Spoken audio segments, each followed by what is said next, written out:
Bom dia, a paz de Jesus, o amor de Maria. Hoje estamos entrando no primeiro domingo da Quaresma, né? E vamos fazer aqui as meditações de Santo Tomás de Aquino, o quinto dia, né? Das meditações de Santo Tomás, desse itinerário de 46 dias que vamos fazer todos os dias na Quaresma, inclusive aos domingos, né? Então vamos começar em nome do Pai, do Filho e do Espírito Santo. Amém. Quero lembrar também a vocês que estão vendo os vídeos, não esquecem de se inscrever no canal, curtir o vídeo e quem quiser que eu envie o livro de Santo Tomás, dessas meditações, para vocês acompanharem lendo, escreve eu quero nos comentários que eu envio. Tá bom assim? Primeiro domingo da Quaresma, a tentação de Cristo. Foi levado Jesus pelo Espírito ao deserto para ser tentado pelo diabo. Mateus 4, de 1 a 11. Quem já foi à missa ou já leu hoje, né, no Santo Domingo, o Evangelho, vai perceber que é a passagem que Jesus, depois da Quaresma dele, depois dos 40 dias, ele é levado ao deserto e acaba sofrendo as tentações, né? As tentações que ele sofreu nesse período, que ali ele estava naquela humanidade dele, que o inimigo ele espera exatamente o momento de maior fragilidade, quer dizer, nesse finzinho, para fazer tentações que exatamente você precisaria naquele instante, né? Mas Deus foi soberano ali e acolheu o sim do filho dele nessas tentações. A primeira tentação é quando o inimigo fala para ele: se és filho de Deus, manda que essa pedra se transforme em pão. É a primeira tentação grande da concupiscência da carne, quando você está com fome, quando você está querendo, de repente, o pecado da gula, ou mesmo os apetites sensíveis que a gente tem no mundo. Jesus foi tentado ali, né, por um tempo grande de jejum e abstinência total. E aí Jesus respondeu, ele sempre usando a palavra, ele respondeu: não só de pão vive o homem, mas de toda palavra que sai da boca de Deus. Né? Ali ele está mostrando a divindade, né, com um milagre, uma simplicidade. Não adianta ser Deus, né, querer ser Deus, como Adão e Eva quiseram, né, comendo o fruto, mas só por milagre, só para mostrar, né, para os outros, sem simplicidade, sem o objetivo de evangelizar. Todos os milagres que Jesus fez nos 3 anos do seu período público foram milagres para evangelizar, para mostrar que sua fé pode, sim, conseguir várias coisas, e sempre na vontade de Deus para que isso exerça. Ele ali era o Filho no Filho. Bom, a segunda grande tentação que ele sofreu no deserto foi: se és filho de Deus, lança-te daqui para baixo, que Deus ordenará que os anjos te segurem. Quer dizer, ali Jesus olhando, né, nos olhos, vendo que se ele caísse, se ele talvez acontecesse um milagre tão bom, que seriam os anjos acolher e que iria mostrar para todo mundo, quer dizer, a concupiscência dos olhos ali, aonde com aquele olhar de que um grande feito desse pudesse impressionar o mundo inteiro, ele lutou e conseguiu e respondeu: não tentarás o Senhor teu Deus. Na terceira tentação, ali acho que é a tentação principal, né? É a mais difícil e que foi superada e que nós também precisamos na nossa vida, né? É a vaidade, é a soberba da vida. Eu te darei o reino se te ajoelhares e me adorar. Ele mostrou o reino, né, lá de cima, ainda mantendo a concupiscência dos olhos de Jesus, tentando ali pegar aquilo que Jesus não tinha.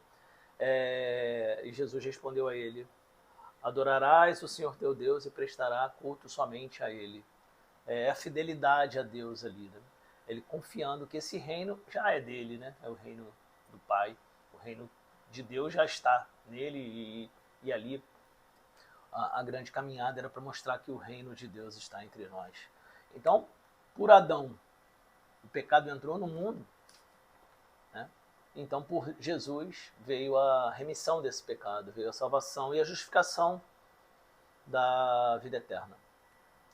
Uma vez que Satanás não consegue combater a Deus diretamente, como ele tentou aí nessa passagem, ele vai usar você, ele vai atuar nas tentações em você, tanto na concupiscência da carne, a concupiscência dos olhos e essa soberba da vida, que Jesus deu um grande exemplo para como podemos superar e vencer essas tentações. Claro, com oração, jejum, penitência, vida espiritual.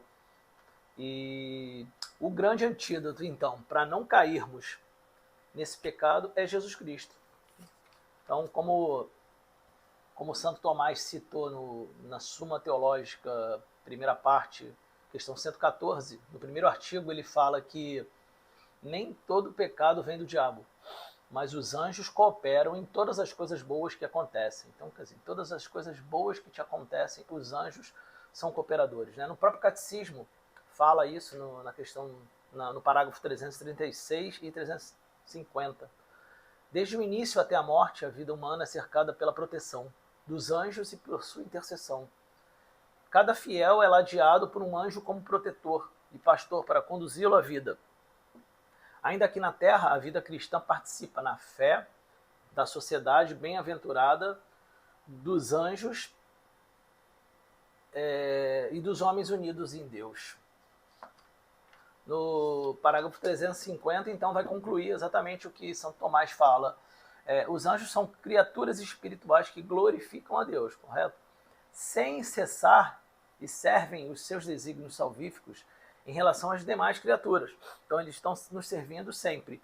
Et omnia bona nostra cooperantur angeli. Em latim, ele colocou: os anjos cooperam para todos os nossos bens, né? Então, nem todo pecado vem do diabo. Os anjos vão cooperar em todo sentido, em todas as suas tendências ou mesmo tentações que virão ao longo dessa tua vida aqui. Estamos então na quaresma, o tempo da graça, o tempo da conversão, né, que eis o tempo da conversão, hoje é a música que a gente escuta, eis o tempo da salvação, e é o tempo dos anjos. Os anjos eles vão nos acompanhar em todo esse período, né, desde o nosso nascimento lá atrás, do batismo, até agora. E essa mesma batalha que os anjos venceram no céu lá, no tempo antes da criação, nós travaremos aqui nesse período. Lá ele teve a batalha, ele venceu a batalha e um terço, né, não disse não a Deus, né, não servirei, como Lúcifer fala, e Santo Tomás e São Miguel Arcanjo fala